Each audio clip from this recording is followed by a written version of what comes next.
In this video, I will show you how to use YouTube gifted memberships feature.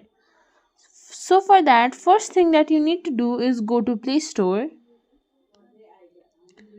Then in the search bar, search for YouTube Studio and download YouTube Studio. Once your YouTube Studio is downloaded, go to Open. Then log into your channel. Once you're logged in, you can see the bunch of menu at the bottom of the screen. Here, click on Earn. Here you can see there are multiple options to earn money, and once your channel has grown enough, you will find a gift option here as well. Click on it and make sure that you have enabled receiving gifts from fans, and there you go. That's how you can use YouTube gifted memberships feature.